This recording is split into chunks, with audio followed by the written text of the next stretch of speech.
Why should taxpayers fund the soda and candy habits of people on food stamps? How long will Texas Democrats hide out in the massive shadow of Illinois Governor J.B. Pritzker? And will people finally go to prison for Obamagate? All that and more on the Kylee Cast.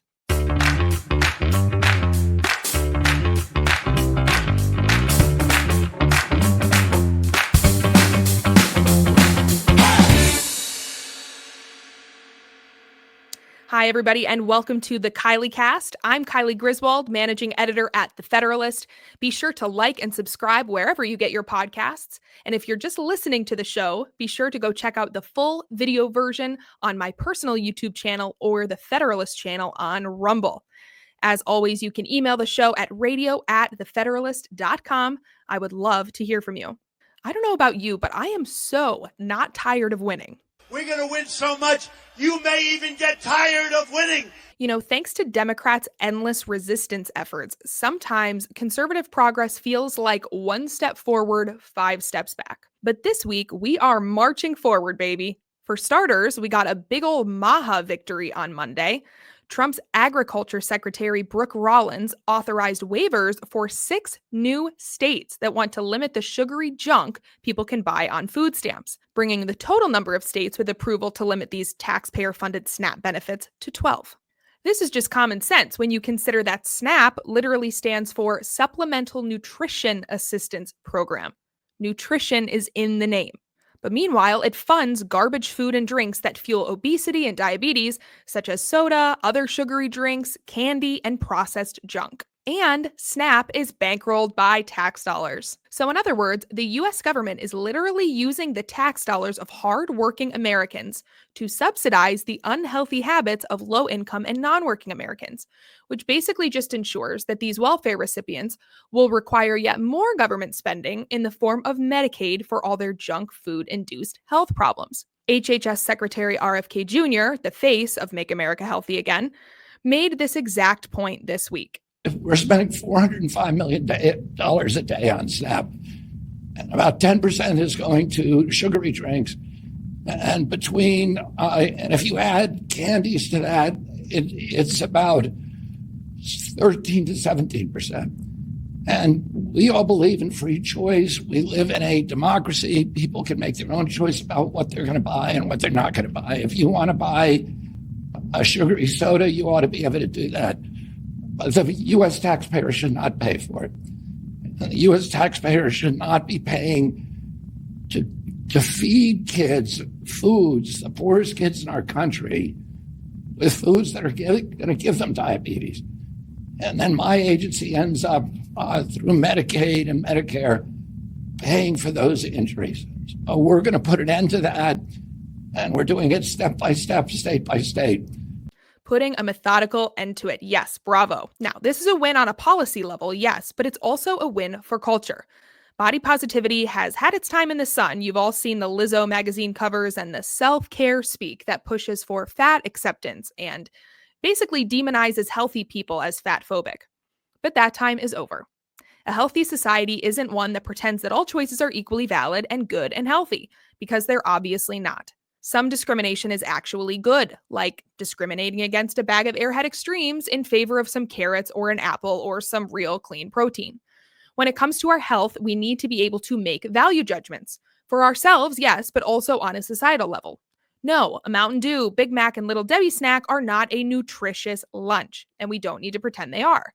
And we certainly don't need to stamp them with the endorsement of the government by bankrolling them with billions of tax dollars per year, especially when 4 in 10 Americans is considered obese. So that's win number 1. Win number 2 this week came courtesy of Texas Governor Greg Abbott, who exposed just how insane Democrat state lawmakers and their media enablers are after a group of Democrat legislators fled the state to avoid a vote on some mid-decade redistricting. But here's the really funny part. These whiny Democrats who are making the redistricting out to be an unprecedented attack on democracy are hiding out in Illinois and New York, 2 of the most gerrymandered states in the entire U.S. But of course, without these lawmakers, the Texas legislature doesn't have a quorum. They need 2/3 of the House present, and they're a few lawmakers short, so they can't yet vote on the congressional maps. So, in response, Governor Abbott threatened to kick these lawmakers out of the Texas House, and the GOP led House issued civil arrest warrants for these AWOL lawmakers. And in response, media and Democrats are predictably going berserk over the whole ordeal. They're pretending the Texas redistricting is unprecedented, and they're saying it's gerrymandering driven by Donald Trump. They're hailing these runaway Democrats as heroes while whining about the fact that Texas Republicans are using every tool at their disposal to get them back for the vote.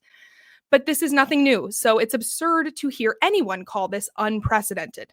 First of all, Democrats are gerrymandering experts and have basically snaked their way around every possible state to eke out as many congressional seats as humanly achievable. Second, just a few years ago, Texas Democrats employed this exact same maneuver when they fled to D.C. to avoid voting on election integrity measures. And third, in 2019, Republican lawmakers in Oregon fled the state to avoid voting on some ridiculous climate change legislation, and it was Democrats that issued the arrest warrants for them. So literally none of this is unprecedented, not the redistricting or the fleeing or the arrest warrants, none of it. Democrats have done it all before. But Texas and Oregon aren't the only analogs. The Federalist's senior elections correspondent, Matt Kittle, wrote a great piece this week at the Federalist comparing the Texas situation to a similar debacle that happened in Wisconsin in 2011. And he is here to join me now to discuss. Welcome to the Kylee Cast, Matt. Well, it's great to be here. I love the Kylee Cast. How are you? Thanks so much. It's so great to have you. My fellow, you are prior Wisconsinite, so it's always great to see a familiar and friendly Midwest nice face. We are Midwest nice is what they call us. I'm, of course, in the Des Moines area now, but grew up, spent much of my life in the dairy state as a proud cheesehead. So one cheesehead to another, I'm very excited to be here. Awesome. God's country, as we like to call it here. Indeed. So, Matt, you wrote about Wisconsin this week. Can you give us a rundown of this 2011 Wisconsin redistricting situation and explain how exactly it's similar to this Texas dust-up? Yeah, well, it's like you said, this is nothing new. This is just another page in the political theater of the left and the Democratic Party in Texas. They are desperate to hold on to something, Democrats in this country, because they have lost everything. And that is a loss of their own making, of course, their own failed policy ideas and their own agenda. And that was the case in Wisconsin back in 2011. If you recall, we go back nearly a decade and a half ago, the Republican revolution across the country had just swept in a Republican majority in the Wisconsin state legislature, its assembly and its Senate. And then Governor Scott Walker, a conservative Republican, into the governor's office. And immediately, the governor and the Republican-controlled legislature had to come up with a budget fix to take care of I believe it was a massive multi-billion-dollar deficit at that time. To do so, they needed to get a handle on a problem that had been haunting Wisconsin and states like it for years. And that was an out-of-control public sector union base, more powerful than you can imagine. There was no taxpayer at the table when it came to public sector contract negotiations. So what the Republicans opted to do, put a plan in place to reform collective bargaining, public sector collective bargaining in the state. And of course, the left, driven by big labor, went just absolutely nuts. And when this legislation rolled out, the protests started. You recall back in late winter, early spring of 2011, I remember seeing reports from the major accomplice media players, broadcast television, NBC, ABC, CBS, comparing the great protest, the union-funded protest in Madison, Wisconsin, to the Arab Spring that was going on in the Middle East, where people who truly had suffered for years and years under autocrats and religious theocracies were fighting for democracy. although, there were different motivations as well for that too. But nonetheless, to compare what was happening in the Middle East to the Union temper tantrum and the Democrat temper tantrum in Wisconsin was beyond the pale. But that's what our accomplice media does. We know that. So, looking at losing the battle, the Democrats in the minority in the Senate decided, if we can't beat them, we'll escape them. And that is exactly what they did. They absconded to Illinois, where they were safe in the arms of the blue state leftist. And they stayed there for a long time, attempting to, and they were successful for a few weeks to stall the vote on what became Act 10, the reforms to collective bargaining that significantly limited public sector unions from taking advantage of Wisconsin taxpayers over and over again. But there was an interesting turn, and I'm curious if Republicans in Texas will do what Republicans in Wisconsin did. They're a little different situations, so I'm not sure they can. But ultimately, Senate Republicans took out Act 10 of the budget repair bill, and they took out all of the fiscal provisions. And so in state law, you did not need a quorum to deal with non-fiscal issues. And that is exactly what the Senate did. They beat the Democrats at their own game. And while they were being heralded by the Prov de Press and the National Democratic Party, Republicans in the Senate got down to work. They passed Act 10 by a vote of 18-1, all Republicans. The next day, it passed with all Republicans in the Assembly, and Act 10 became law. And these leftists who fled the state to Illinois stood there twiddling their thumbs, of course, and crying foul. Of course, yeah. And now the media and Democrats are crying foul over redistricting in general, which I think is one of the funniest parts of the story. Wisconsin specifically, Democrats made redrawing Wisconsin congressional maps one of the main selling points of electing the most recent liberal judge to the Wisconsin Supreme Court. So this is something that they cry foul on, but this is like their go-to play to get more power. And in fact, I want to get your reaction to this op-ed from New York Governor Kathy Hochul, which again, some of these Democrats are hiding out in New York. She wrote this piece in the Houston Chronicle, and it killed me when I read it. And I want your reaction, Matt. Here it is. She says, quote, "We are also reviewing every legal and legislative option to redraw our maps in New York. If Republicans are changing the rules, we'll meet them on the same field with strategy, with resolve, and without apology. Some will say this is too aggressive. I say it's necessary. What Texas Republicans are doing under Trump's direction is nothing short of a legal insurrection in our capital. But using a legal system doesn't make it legitimate. It's a hijacking of democracy, and it must be stopped." So, Matt, which is it? Is it an insurrection that must be stopped, or is it something that they will also do because it's aggressive but necessary? They're going to change the rules. It's like New York is already gerrymandered thanks to Democrats, and the whole thing is just logically inconsistent, completely incomprehensible. It doesn't make any sense. Well, first of all, are you sure her name isn't Governor Kathy Hochul?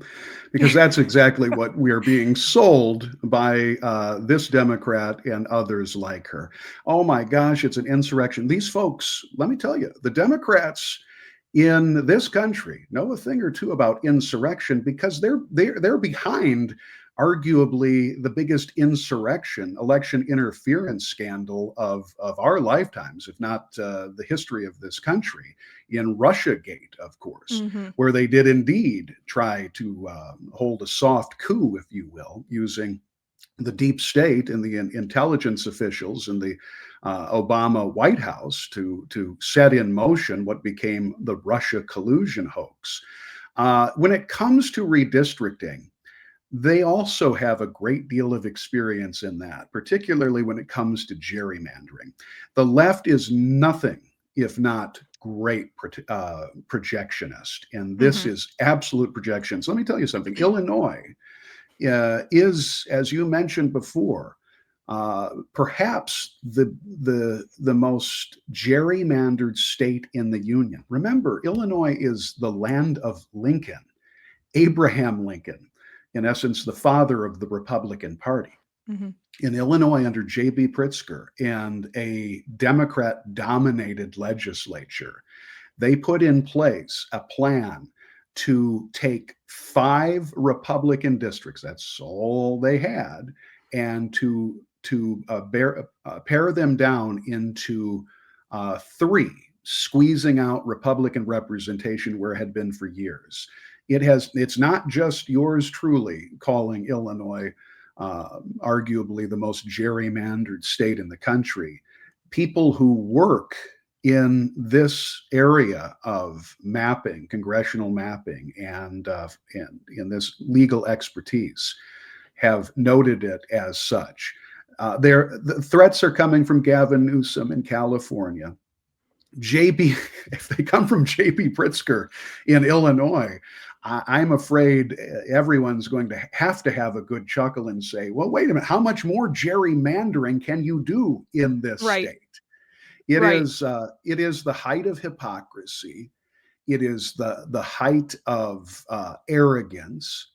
And it is exactly what happens when you have more than an irresponsible media, a complicit media that is going along once again for the ride, just as they did in the state of Wisconsin and nationally in 2011 during the big public temper tantrum of Democrat senators there.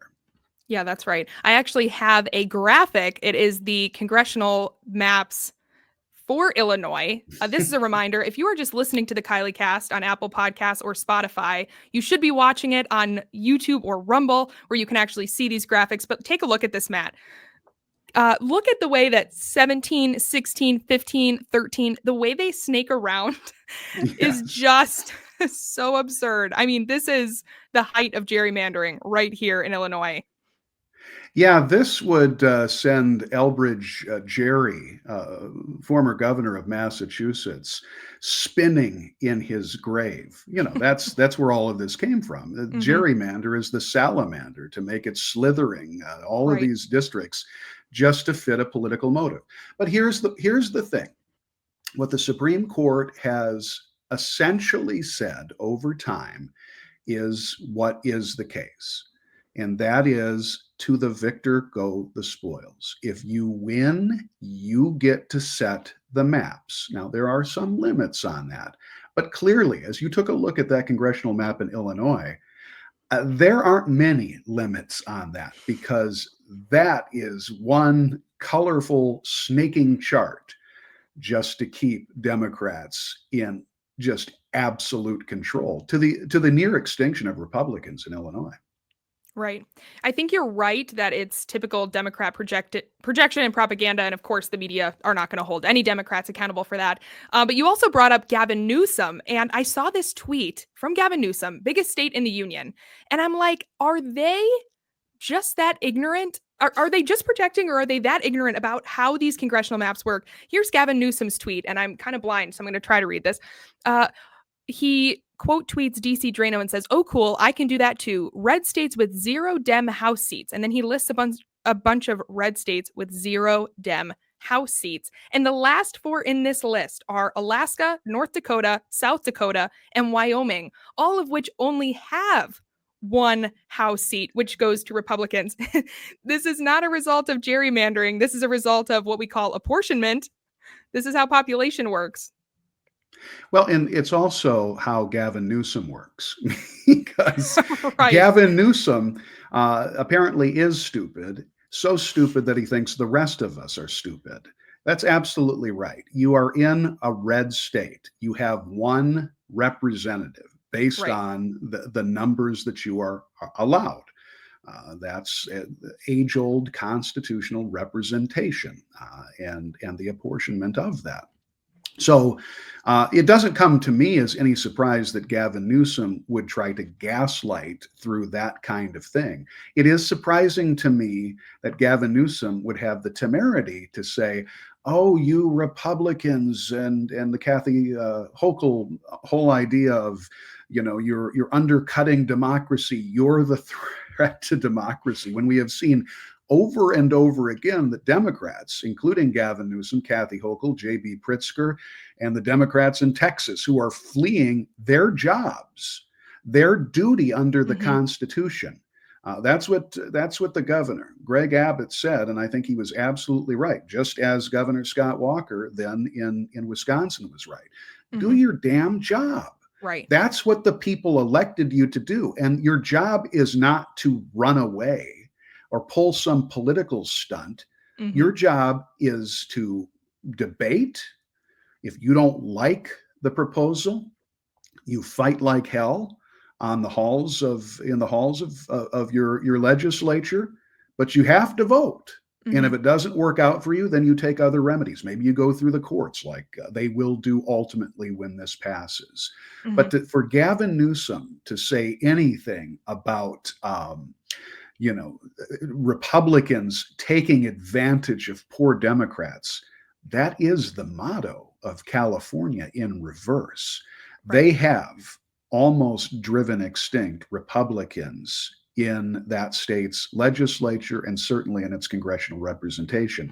And they have done that by a scheme that involves counting massive amounts of illegal immigrants in their population totals to game the system.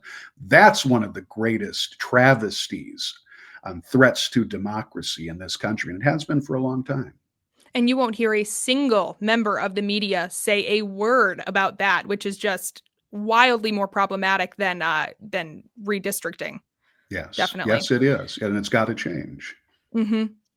So, Matt, how do you think this whole Texas situation ends? You mentioned that the dynamics at play are a bit different than Wisconsin. Maybe there's not something they can just pull out of the legislation to make it quorum proof, or however you want to say it. But is there any maneuver that Texas has to replicate what Wisconsin did that you can see, so that they can hold the vote without the Democrats, or do they just have to wait for them to come home? What's the play here?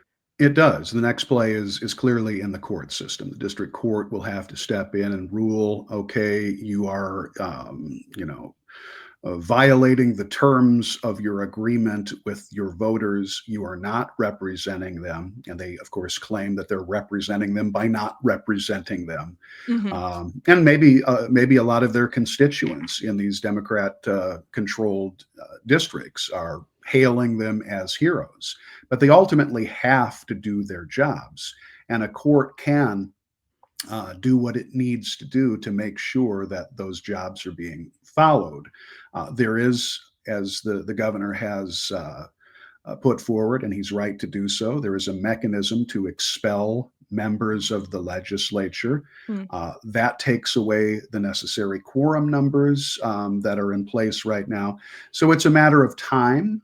And it's a matter of math, and we may get there. I think it's a matter of these stunts only work so long. I think some members will be returning home because they ultimately have families too that they want to see, and their bravery, of course, will fade the longer they stay away. So we'll see. Again, Wisconsin Democrats pulled this stunt for a few weeks. Republicans finally said, okay, we're not going to play their games anymore. We're going to find a way to get around it. And they did so expertly. I think Texas Republicans ultimately will. If not, I think the courts will have something definitely to say about it. Well, and they don't need that many of them to come home to get the quorum. I think there's 50 of them that fled, and then they only need less than 10 to meet that quorum threshold. And not only do they have families back home, but I assume many of them also have other jobs. They're not getting paid well to serve in the Texas legislature. So unless they all work remotely or, have some weird arrangement, they're probably going to have to return home to get back to work in both senses. And I also want to know who's paying for them to be in Illinois, because there's got to be something going on there too. I don't have an answer to that, but I think we can suspect at this point. I think so too. Yeah. And let's face it, Kylie, those French fries aren't going to fry themselves. So they got to get back to their jobs. They That's have right. things that their managers in the drive-through want them to accomplish. So That's right. They we would shall never see. dare to stoop that low, Matt. Don't kid yourself. Yeah, indeed. All right, Matt, thanks so much. I appreciate you joining me today. I hope to have you back again really soon. Everybody, go check out Matt's piece at the Federalist. It's called "It Won't End Well for Texas Dems Fleeing Their Duties. Just Ask Wisconsin Liberals." Thanks so much, Matt. Appreciate your time. Thank you. Anytime. So that was win number 2. The third win of the week was something we have all been waiting for quite a while. After several tranches of Russiagate documents from John Radcliffe, Tulsi Gabbard, and now the declassified Durham Annex released by Senator Chuck Grassley, we learned that Gabbard, the Director of National Intelligence, made criminal referrals, finally, to the Department of Justice. Attorney General Pam Bondi then ordered the launching of a grand jury investigation. And according to exclusive reporting from the Federalist Sean Davis, the DOJ then requested a bunch more documents from Gabbard's office.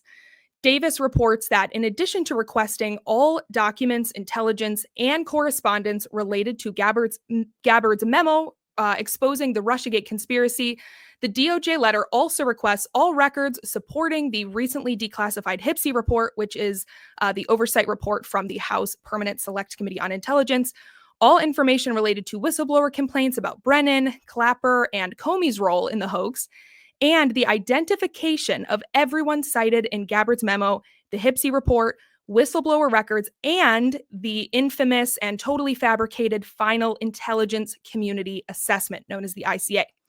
The letter also reportedly requests records related to how the Inspector General for the DOJ and Intel community handled the whistleblower complaints. And Davis writes, quote, "The text of the letter also suggests that the DOJ may be looking into whether any media leaks related to the ICA, the Intelligence Community Assessment, may have been criminal," end quote. So a grand jury is being impaneled and a federal prosecutor will be reviewing the explosive documents. This is very huge stuff. Federalist senior contributor Ben Weingarten had an excellent piece at the Federalist this week about why it is indeed so important that we get justice for Russiagate, that somebody finally goes to prison. Someone's got to go to prison, man. Also why it's going to be so tricky to do that. So please welcome Ben Weingarten here to join me now. Ben, I played that clip when I talked about this last week, but I think I'm obligated to continue playing it until someone goes to prison. And also, you are Ben, so it just felt right to play it now. So welcome. I appreciate that. Tough to follow up that clip, but I'll do my best here. It's a classic. Thank you, National Treasure, for that one.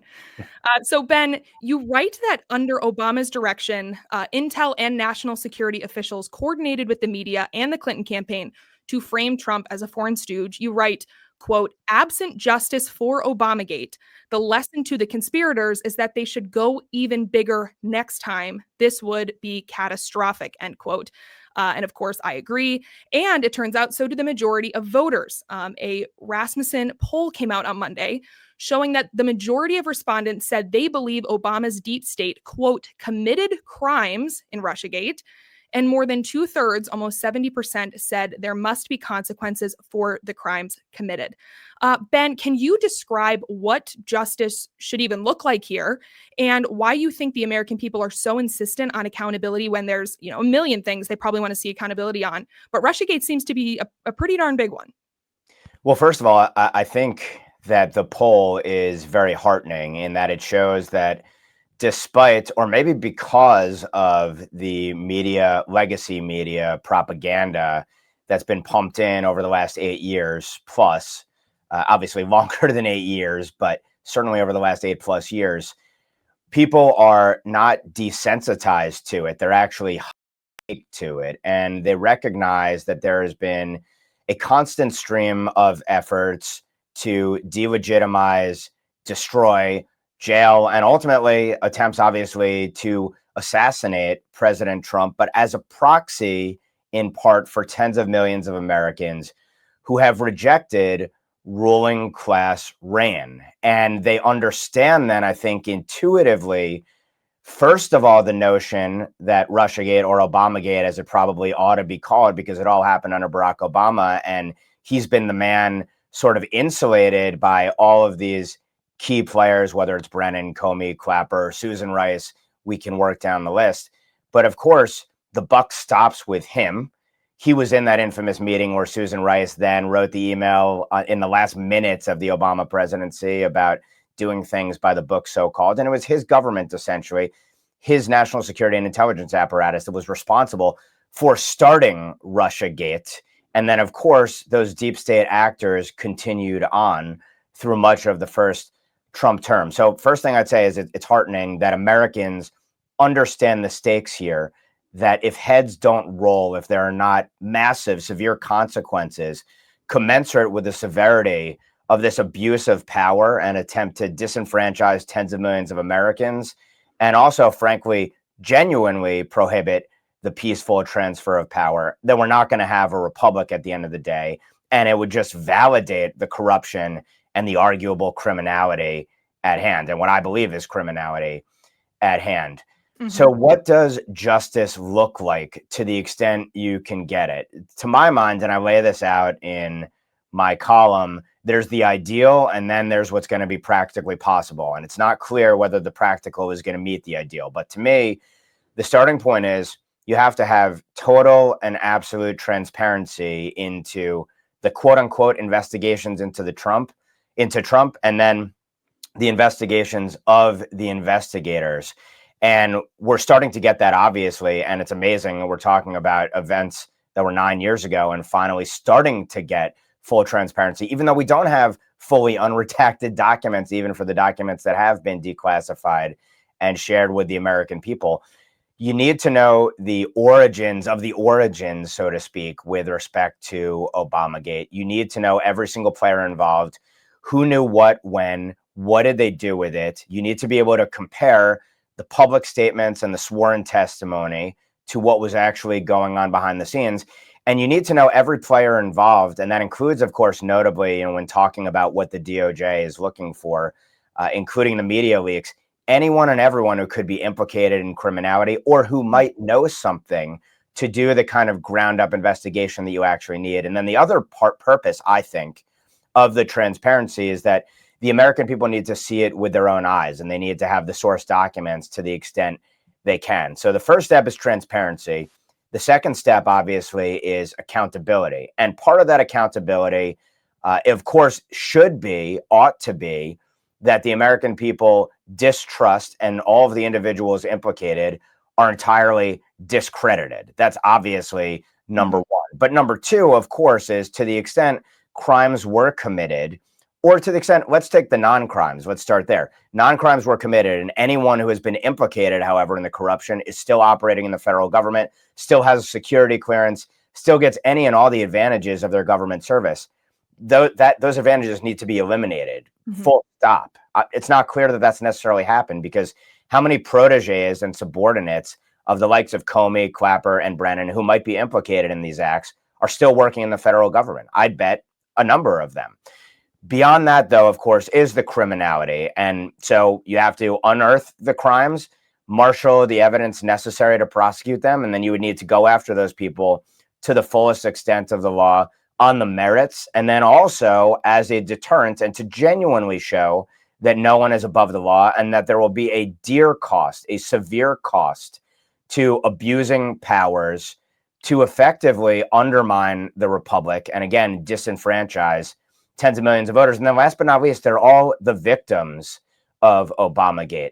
People whose lives were upended, being investigated under false pretenses, whose civil liberties were eviscerated. Think, of course, of the likes of Carter Page, for example, whose coffers were completely drained trying to pay for legal counsel, and who will never be able to get their reputations back, their careers back, the damage done to the families. It's incalculable, the number of people that we're talking about and the level of damage done to them, not to mention, of course, the chilling effect, which itself will prevent good people from serving probably for generations after this. So restitution, recompense would be the last part of it. And so now we have started to get more and more transparency, thank God, even if it's 9 years on. And it appears that we are getting towards justice, quad justice, which is prosecutions. But as I lay out in the piece, of course, there are a number of potential stumbling blocks here to securing convictions. And that's even setting aside all of the duress effectively that prosecutors are going to be working under and that the American people might suffer from once the resistance is unleashed to the extent we actually get prosecutions. Right. Yeah. So can you speak a little bit to what those main roadblocks are? Like, why is achieving justice going to be so tricky in this case? And, does the news this week about the grand jury and about the federal prosecutor give you any more hope that some of these roadblocks will be overcome? Or do you think it will truly be, nigh impossible to actually achieve justice here? Let me start with the most pessimistic view would be, or cynical view would be, that grand jury probe is likely to commence, and there are no indictments that result from that. I think that's almost 0% chance, because I don't think that the DOJ would start this process if they didn't intend to see it through to the end. So let's assume that there are indictments that come down, and there is value to that alone, to those indictments coming down, because it shows minimally that if you were implicated in criminality with respect to Obamagate, that you're going to face the punishment of a legal process, just like the punishment of the legal process that was meted out to innocent people in response to Obamagate. Then we get to, what are the actual charges look like, and can you prove those charges, and then where can you prove those charges? So start with the charges. It's very vague at this point what potentially those charges might look like, but some legal scholars have said, and I think it's also fair to surmise, that the most obvious off the bat is perjury. When you match up the statements, the sworn statements of the likes of the Brennans, Comeys, Clappers, etc., with what was actually happening, for example, with respect to the inclusion of the Steele dossier as a key source or substantiator for the most provocative and damning claims, and probably unsupported claims, it appears, in the ICA about Russia favoring Trump and wanting to help Trump beat Hillary Clinton. When you look at the private acts and what was actually produced versus what was stated publicly, certainly looks like perjury, looks like they're dead to rights, to the extent the statute of limitations is extant there. And so you have to look at what was the last statement that looks like a lie relative to what the truth was, and then you can bring those charges. But there are other potential charges where the statute of limitation issue may not be a barrier that could be a challenge. And so that includes, and I think there is a level of justice here in terms of hoisting the resistance on its own petard when it comes to charges like conspiracy to defraud the US or conspiracy to violate the rights of Donald Trump or many people in and around his orbit. When you read those charges, the question is going to be, at least the way that a court would presumably look at it, and what the administration or what the DOJ will have to think through is, can you find analogs here? And if you can't find analogs, what's your best argument for applying these charges to the conduct that we saw? And I'm not a lawyer, but in some ways, there's a political aspect to this, and there's the legal aspect to this as well. If you were on the other side, that is, if you were on the Jack Smith side, you had no qualms about bringing these charges in Washington, D.C., for example, because you knew that you would have a favorable judge and a favorable jury, most likely, even if the charges are novel and even if they haven't been applied before. Now, maybe to the Trump DOJ's benefit, you had the Biden DOJ seeking to prosecute Trump on these sorts of grounds. So there is a precedent, perhaps, and that's why I talk about hoisting them on their own petard and there being some justice to it. But it's yet to be seen whether or not you can make these cases. But let's assume you can sufficiently make these cases. Then the next part of it is the venue. Where are you bringing these prosecutions? And again, the scuttlebutt here and what legal scholars have noted is, obviously, DC is probably the most hostile venue possible.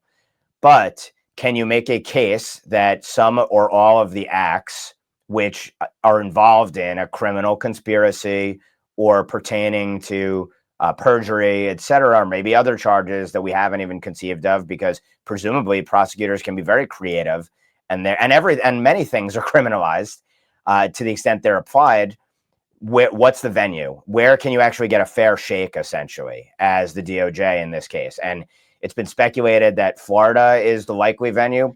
It's yet to be seen. We'll have to see if that's the case. But so it really comes down to, can you make those charges stick? Do the statutes of limitation, are you inside or outside the statutes of limitation? And then can you actually win? And then beyond that, if you win, at what cost? If you lose, at what cost? And those are all things that require both legal judgment, practical judgments, and then wisdom and courage as well, because you know that on the other side of this, no matter what happens, and again, luckily, perhaps the American people see through the regime media at this point, but of course, they're all already going with, this is retribution. There's no there. This is authoritarian. He's trying to lock up his political foes, which of course is exactly what our ruling regime tried to do to Donald Trump and many in and around his orbit, and try to destroy anyone who would dare represent these individuals in the court of law. That persists, by the way, when you look at, for example, this effort to try to disbar Jeff Clark, for example.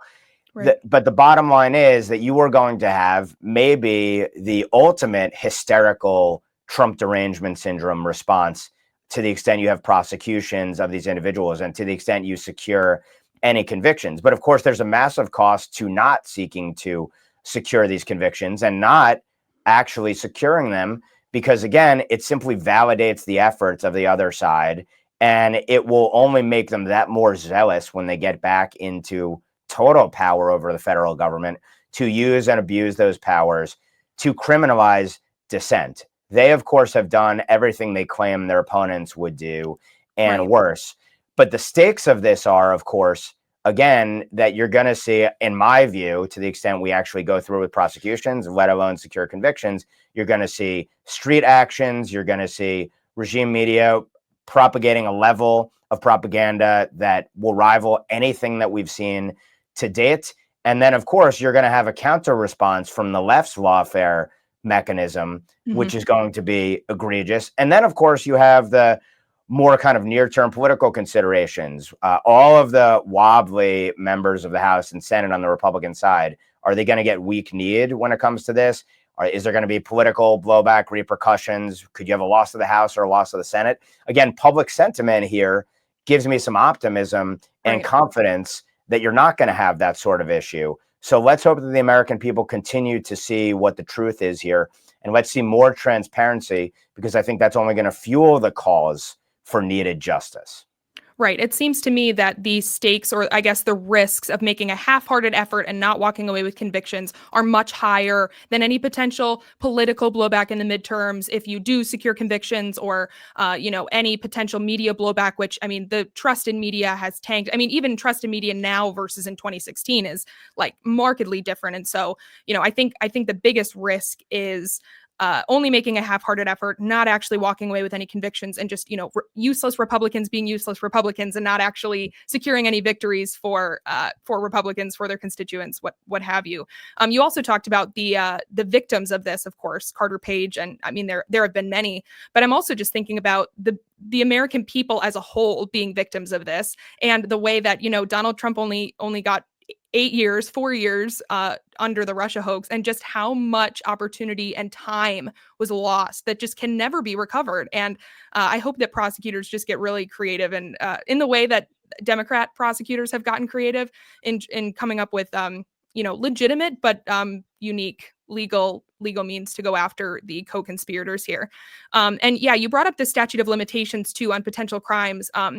But then every day we see the media still peddling the same hoax, up to and including Clapper and Brennan themselves penning their own piece in the New York Times that's full of lies, full of the same Russiagate lies, the same lies they told under oath. I mean, in your mind, I know you're not a lawyer, but does this extend the statute of limitations at all? Are they just engaging in more obstruction of justice or conspiracy here, or do you think that doesn't apply? Well, I think in the court of public opinion, it's a conspiracy that's very live and well. Look no further than what they wrote in the New York Times a week before we're recording this, where they continue to gaslight and obfuscate and disingenuously try and defend themselves, but they're also trying to keep their story straight, a crooked story straight.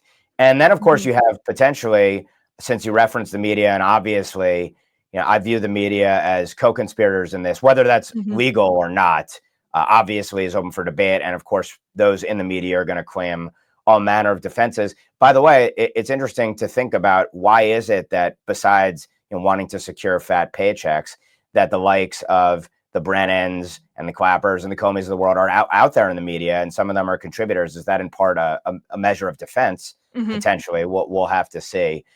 But at the end of the day, were there illegal leaks? I think it's very clear there were illegal leaks. And what this further shows, discrediting the media, is that regime media has effectively become not just a mouthpiece for our ruling regime and our national security and intelligence apparatus when it's not under control of conservatives or America First type leaders, but what it shows is that they're an extension, essentially. Something that Leah Smith has argued before is that this is what the media is like in the Middle East, and that's exactly what our media has become like. It's part of the intelligence apparatus. Now, some will argue that this goes back many decades. They talk about Project Mockingbird, et cetera, and you could have a fascinating conversation about that.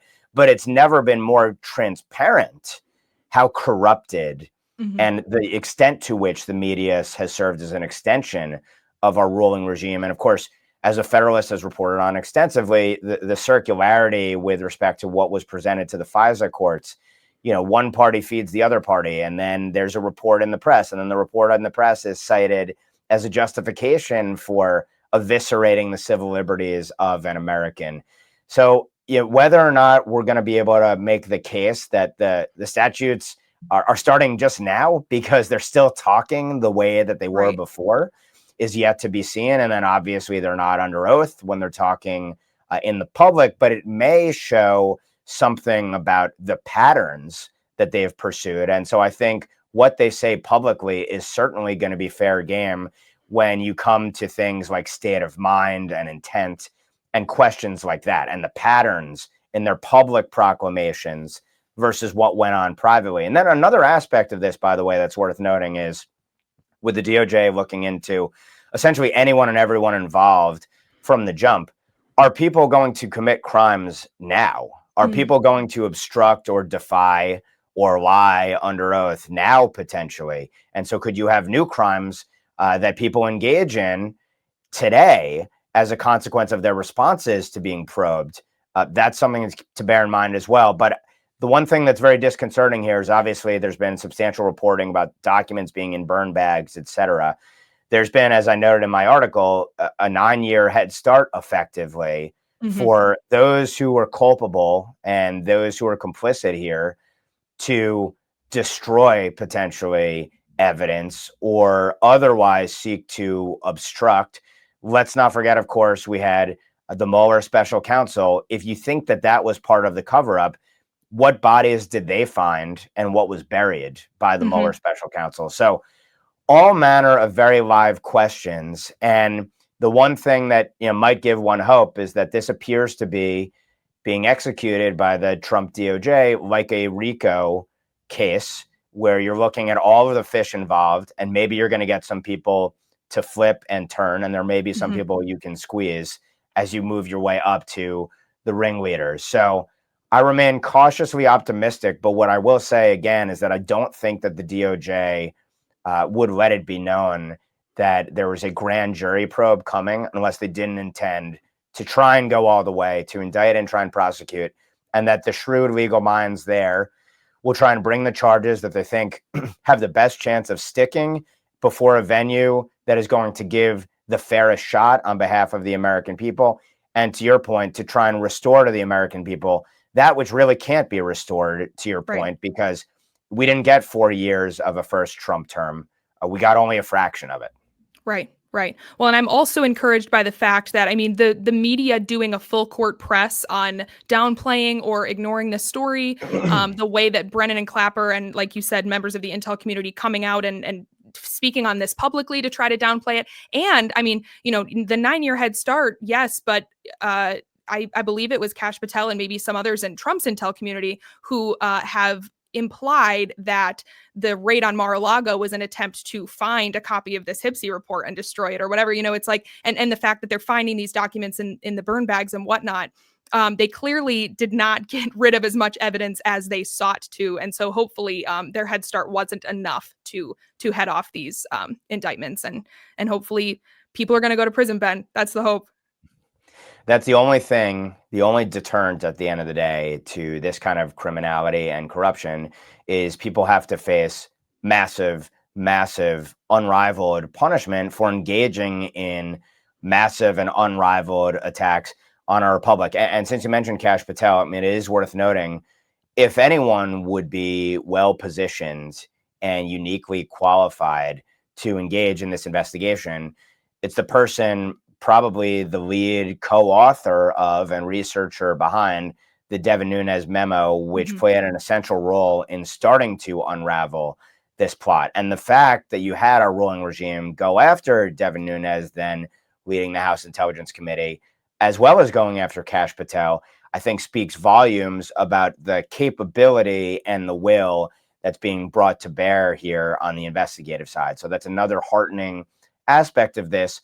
But the challenge, of course, is you are up against the ruling regime in exile, let's say, at the highest possible levels. And as Chuck Schumer said, they can get you 6 ways from Sunday, and they have done that in scores. But that said, there's never been a better chance, notwithstanding any potential statutes of limitation issues, to get this done. Donald Trump is a lame duck. There are unique opportunities here to pursue justice. And like you said, people need to go to jail, because if they don't, we won't have a republic at the end of the day.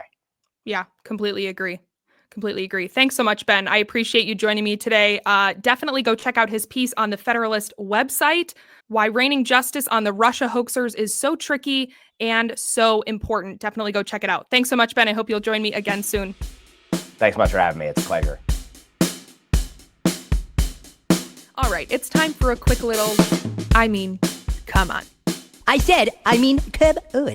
Because I couldn't pass up the opportunity to comment on this insane and, frankly, super creepy clip from Jim Acosta this week. Now, you recall that Jim Acosta worked at CNN for a long time and is probably best known for being a self-important political activist rather than a journalist. But he left the network in January after CNN switched up its lineup, which looked an awful lot like an attempt to demote Acosta to a less favorable time slot for his show.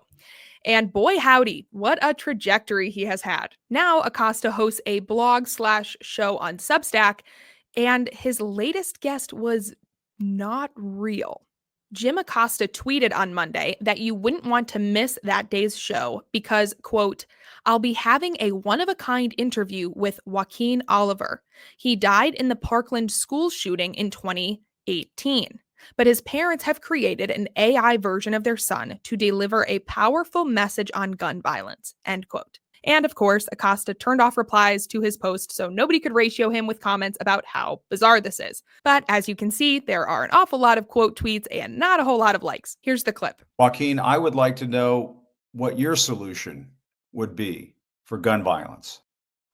Great question. I believe in a mix of stronger gun control laws, mental health support, and community engagement. We need to create safe spaces for conversations and connections, making sure everyone feels seen and heard. It's about building a culture of kindness and understanding. What do you think about that? I think that's a great idea, Joaquin. This is all so bizarre and weird and, dare I say, demonic. He's essentially conjuring up an AI-fueled humanoid that resembles a real person who was murdered by a school shooter just to make a political statement about guns. It's hard to imagine being Joaquin Oliver's parents, but imagine not only generating a humanoid version of your child, but then also giving AI to a has-been journalist to air all over the internet. And then imagine being Jim Acosta and saying out loud to an AI, I think that's a great idea, Joaquin. Dude, he's not real. It's really disturbing in part because it elicits this uneasy, uncanny valley response because it's not convincingly human for obvious reasons, but also because of the way Oliver's parents and Jim Acosta create and then go along with this. I've seen other people do this too with still images on Twitter where they use AI to animate a still photo of a since deceased loved one. And it evokes this weird emotional response of creating a memory that's not really there and not quite human. This Acosta thing evokes a similar feeling to when you're in a room full of people who are all using biologically incorrect pronouns to refer to a trans-identifying person. It just doesn't feel right. Anyway, super weird, at best unhealthy, at worst demonic. And, I never thought I'd be surprised that Jim Acosta could get worse, but come on. Good. All right, that's going to do it for me today. Thanks again so much for tuning into the Kylee Cast. I will be back here with more very soon. Until then, just remember, the truth hurts, but it won't kill you.